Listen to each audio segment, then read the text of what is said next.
करके नैहर से आई थी बीटेक बलम, करके नैहर से आई थी बीटेक बलम। मर गई मैं गेहूँ काटते काटते।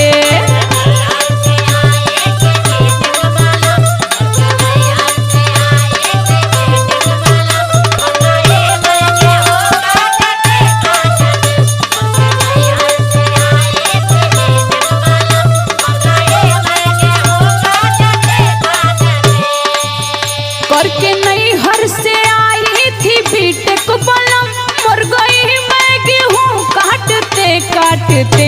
हुआ पापा से मेरे भारी मिस्टेक बलम, हुआ पापा से मेरे भारी मिस्टेक बलम। मर गई मैं गेहूँ काटते काटते।